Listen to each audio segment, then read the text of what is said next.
I mean, again, Yeah, yeah, yeah, absolutely. it points towards this idea of a kind of domain new or sort of domain agnostic or scale agnostic description that can transform. Yeah. And that's something else that, that I talked to Maul about, this idea of a formal transcendent language that can kind of describe everything in a sense, and is that the holy grail? So appealing, isn't It's it? so appealing. It's so appealing. And Yeah.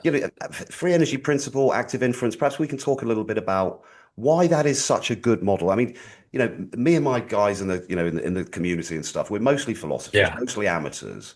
We're Yeah. fascinated by the free energy principle. We love the interview with Yeah. Carl Kristen, and but we still, some of us really sort of still struggling to grapple with it. So Nico, could you talk about why it's such a good frame of reference? Why is it such a good frame, and why it works Yeah. in so many different areas, and why does it work in sociology and neuroscience? Well, obviously, it's got some grounding in neuroscience, but why Because sociology, psychology, they feel a bit fuzzy. It's like, how can you apply something so formal to that? So, yeah. Yeah.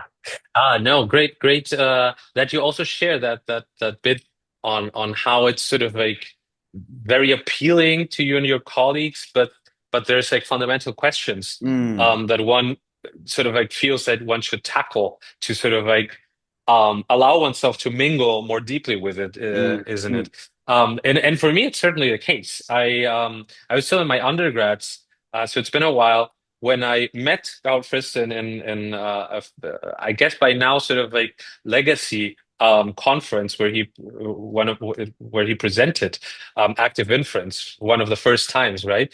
At the then Berlin School of Mind and Brain. It was like newly founded back When then. was that? When was that, And Nico?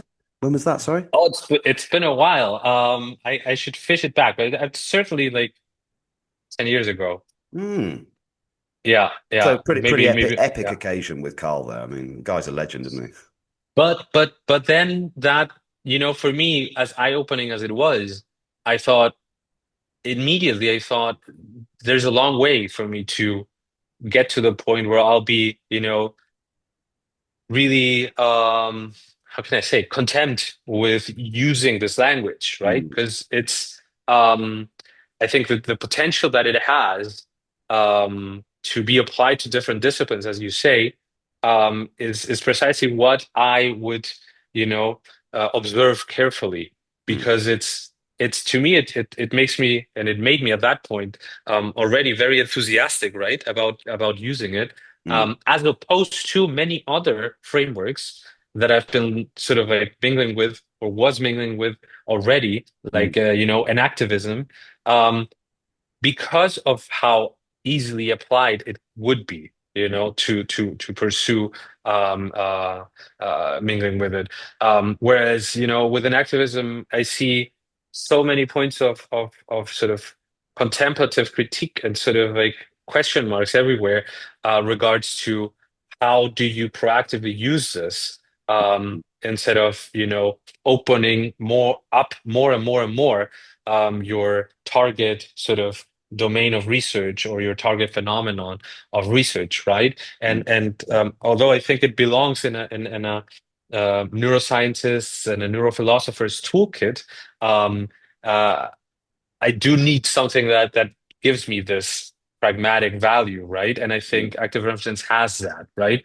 It took me a while to sort of like make sense of all the terms mm, that are involved in this framework. But I do think that it is one of the great formalizations that we have at our disposal nowadays. mm, Um, because, for instance, in the case of social interaction, it's not, me and you just modeling each other from the distance, like in theory of mind models.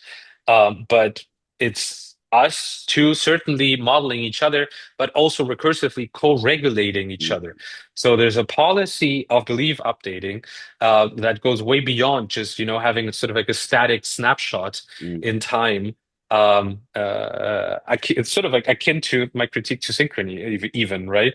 mm, To sort of like just have that static snapshot and go with it. mm, But there's actually this co-regulatory aspect that also ties in well with the second person engagement, mm, and thus with the second person neuroscience framework that I mentioned before. And surprisingly, it aligns naturally with ideas from an activism and dynamic systems, right? mm. Um, So it's not even, the question of perception and action, I think, but it's even in our specific use case here, it's about affective regulation, right? And so I think there's no other frameworks that get at it that nicely and that intimately with the terms, right? Mm.